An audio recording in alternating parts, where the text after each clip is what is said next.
I want to buy a flat in London in my 20s. I said it. I think the average age of first-time buyers in London in the past year was 35.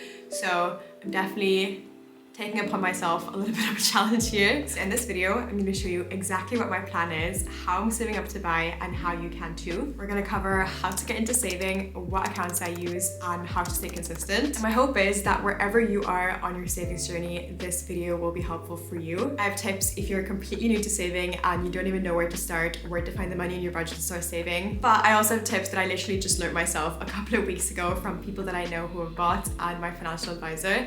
So without further ado, let's get into this video. Okay, let's start from the beginning. How do you even get into saving in the first place? Now, I have three things I want to go through here, and the first thing is finding room in your budget to start saving. And this applies to absolutely everyone, by the way, not just people who are starting out on low salaries. I read this really great book called Psychology of Money. If you have the time, definitely read it. It's really, really good. And it talks about how a lot of people, like millionaires included, struggle to save money because as their income goes up, so does their spending. So there's no room left there for any savings because have what's called lifestyle inflation. And this is why it is so important that if you're currently on a low salary, you get into the habit of saving. Because even though it might feel like you're saving up a absolutely minuscule number, it's not going to make any difference. Learning to make room in your budget when you already have little to play with in the first place, it's going to teach you how to be consistent with your savings. Because imagine if you can find room in your budget right now when you're straight out of uni and you're just starting your first job. Imagine how much easier it will be for you to find room in your budget when you're earning more money in the future or you get a promotion to save that money as well. It'll help you develop the habit of spending less than you earn and always saving, whatever your salary is. Now, the next thing I want you to do, if you haven't done it already, is I want you to create a budget.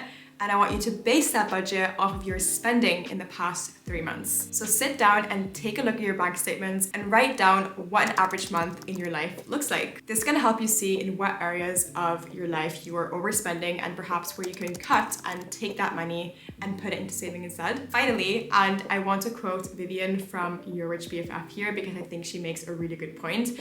And that is the best way to save more money is by making more money. And how she explains this is it's much easier to get a £5,000 promotion a year or get a second job that pays £5,000 a year than to cut that same number, £5,000, out of your existing spending. Now, very important, that is not to say that you should wait to save until you earn more money or until you get that promotion. Please start saving as soon as you possibly can, because what might happen, as we talked about earlier, is the lifestyle inflation that happens when you start earning more, you just start spending more, and there's like the vicious cycle. But if you want to significantly increase your savings, and you don't want to completely alter and change your lifestyle, the only way to really do that is to earn more money. So let's talk about a couple of ways you can actually increase your income. In the UK, which is where I live and where I work, women are consistently getting paid less than their male counterparts. And one of the reasons for this is because we are less likely to ask for pay rises and promotions. And when we do, we ask for less than our male counterparts. And I actually have a friend that I spoke to, and this might be a very dramatic example, but I think it's worth sharing anyway. She was talking to some other female analysts in her team, and she realized that for over a year, she had been paid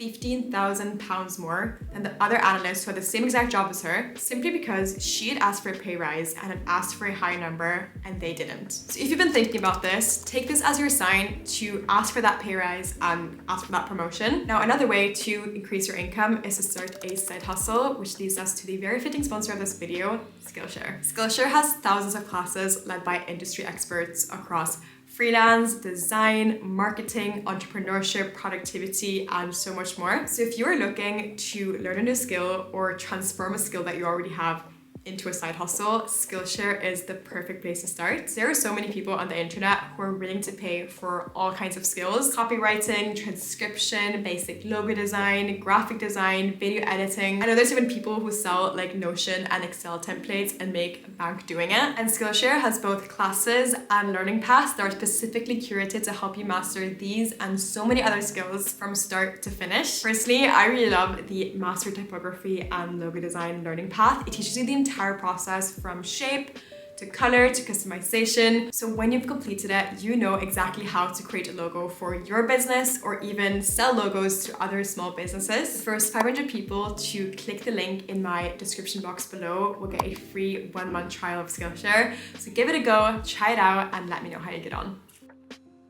Next, let's talk about all the different ways you can save your money to buy. When I decided I wanted to save up to buy, this was something I was so incredibly confused by. First of all, I'm not from the UK, so I didn't have like parents or siblings or anyone to like ask about like how they saved up for a house, like what accounts they used, what saving methods they use, like all of that. But I also don't think I would even have known how to do it in Norway, to be honest. I didn't know what a savings bond was. I didn't know what a high yield interest account was. But after doing some research, I found out that there are 4 methods or ways in particular that people save up to buy, at least here in the UK. And that includes high yield savings accounts, saving bonds, ISA accounts, and investing. Every single one of these accounts and methods are slightly different, and they also have very different timeframes, which is important to consider, and I'm going to talk you through more of that later. But essentially, depending on how far into the future you think buying is for you, one method might suit you better over the other. Okay, so let's go through all the different savings accounts first, and then we'll end by talking about investing. High yield savings accounts. What is it? A high yield savings account is essentially a savings account that you can have with your bank that gives you better interest and better return on your money than your regular schmegular 1% interest rate savings account. And this is really important to know about because if you're currently putting your mortgage savings or your house savings into a regular savings account with 1% AER and inflation is 4 or 5%, at least what it has been lately, you are losing money every single year by having your savings in that savings account. However, high yield savings accounts often have much better returns. A lot of them right now, I think, have between 4.5% to 5% because of the very high interest rate set by the Bank of England. Okay, let's do an example because I know this is probably all sounding very confusing. Imagine savings account A with 1% AER and savings account 2 with 5% AER. This is a regular account. This is a high yield savings account. If you put in £1,000 in each savings account, you would have £1,010 in the regular savings account and £1,050 in the high yield savings account because of the accrued interest. You can open a high yield savings account with your bank. You can set up a direct debit from your debit account to your savings account. And this is also very low risk. So I think this type of account is a really great place to start saving for a mortgage. That's at least what I've been doing and what I started with, at least after I moved my money from my 1% regular savings account. I can't believe I did that for so many years.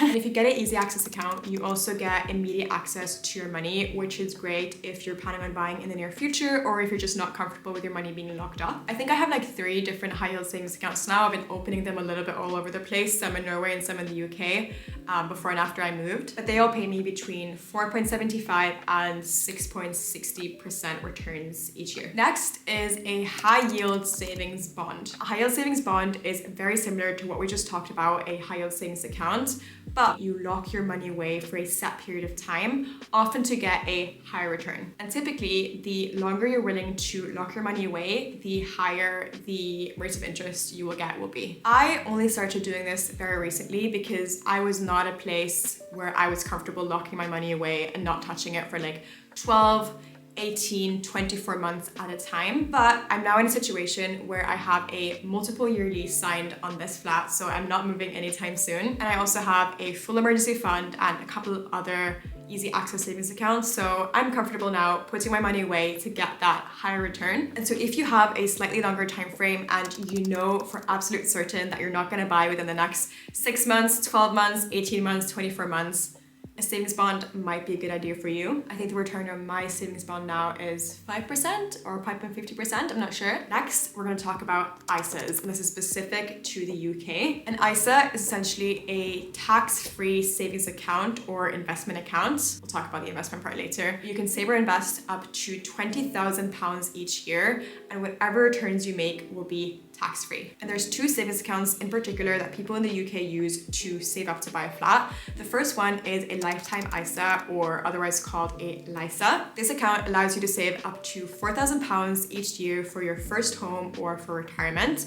And the government will then add 25% to whatever you save up to £1,000 each year. So this is potentially a really great way to save up to buy. You can get up to £1,000 for free each year. That's a great return. The only reason that I'm not using a LISA and a lot of people who buy in London don't end up using LISAs to save is because there's a cap of £450,000 to buy a house. So if you want to buy something that costs more than £450,000, you cannot use a LISA to buy. But if what you're looking to buy costs less than £450,000, then a LISA might be a really good option for you. What I'm using instead of the LISA is a cash ISA. Funny, this all kind of rhymes, doesn't it?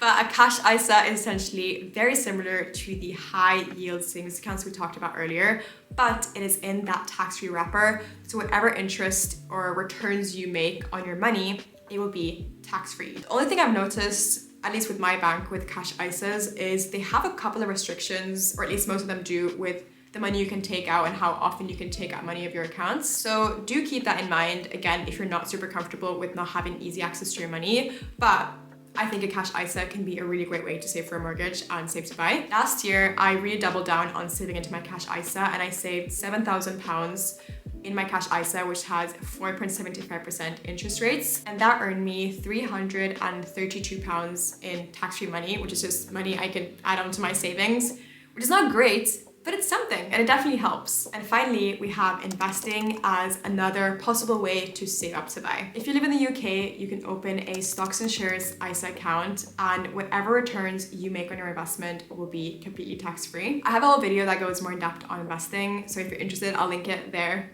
or there. But essentially, with your stocks and shares ISA, you can buy shares in funds like an ETF that tracks the S&P 500 index. On average, over the past 20 years, this index fund has had an average return of 10.6% every year. So if you were to have put your money 20 years ago into an ETF that tracked this index fund, you would have earned 10.6% on average returns on your money, which would have been a great return. What is really important to remember, however, is a fund that you put your money in can go up and it can go down. It can increase in value and it can decrease in value. It is not like a savings account. This is why timeframes are really, really important to consider if you're thinking about choosing investing as a saving strategy. And I think the general rule of thumb is having at least a 5-year time horizon when putting your money into funds. The stock market is volatile, it goes like this. So having this longer time horizon will help you prevent putting your money in when it's at a high and then having to take it out when it's at a low and then potentially losing money. Okay, I know this has probably been a lot of technical information, so let's move over to something a little bit more fun, which is how to actually stay consistent with savings, because that is the number one most important thing. If you're not consistent and you're just doing your savings with a lump sum here and a lump sum there, it is going to be that much harder to reach your goals and actually buy a flat or buy a house. So let's talk about the things I do. First, we have the practice of paying yourself first. This essentially means that every month you know exactly how much you're able to save that month, and then the minute you get your paycheck, you transfer the money out to your bank account and into your savings account so you can only spend what is left after saving. And a great way to stay consistent with doing this is just setting up a direct debit from your bank account to your savings account on the day that you get your salary every single month. Next is seeing your goals visually. I'm talking vision boards, I'm talking Notion boards, I'm talking putting a photo of your dream house on your bedroom wall. You need to visually remind yourself of your goals and how far along you are now. I personally use Notion to track exactly how far I am on my savings journey, and seeing that number increase every time I put a little bit of money into my savings account is a big motivation for me to see, like, okay, I know I'm far, but at least I'm getting closer. I know I will get there one day if I just keep doing this. I have a whole video about my Notion money page and also a template, which I will leave in the description box below if you're interested. Next is gamification, and there are so many ways to do this. Just think outside the box and be creative, but I'll share a couple of ways that I do it and then I've seen other people do it. On my Notion, I have trackers and I have progress bars that every time I put in money into my savings account, the tracker moves a little bit to the right and a little bit closer to my goal. So it kind of makes it a little bit more exciting to put my money into my savings account and see that kind of little dash move to the right. I also heard of this one girl that for every £5,000 she and her partner saves, they will go out and spend £50 on a meal to kind of celebrate they've reached another milestone. I think that was a really cute idea. And finally, number 4 is having an accountability buddy. And this is something that I really never thought of before, but me and my boyfriend have been really dedicated to saving over the past year because we got kicked out of our flat and we decided that we never want to go through that again. And we want to buy the next apartment we live in. Hopefully at least, fingers crossed. And so every time Theo gets his salary, he saves his money and he tells me about it. And then every time I get my salary, I save and I tell Theo about it. And then we're like, oh, I saved this much this month and I saved this much this month. And it kind of just keeps you accountable because you know the other person is there and saving. And so you want to be there and you also want to be saving. Whew! And that is it. That was a lot of information. I know we're in a time where buying has become increasingly difficult. As I said in the beginning of this video, the average age of a first-time buyer in London is 35, which is absolutely crazy. And it's crazy that it's even gone to this point, but it is still possible, even though it's a lot further away from us than it was for our parents or our grandparents, and it requires a lot more saving and a lot more time. It is still possible, and I hope this video helped you get a few ideas on how you can save and how you can potentially reach your goal. So thank you so much for watching, and I will see you in my next video. Bye guys!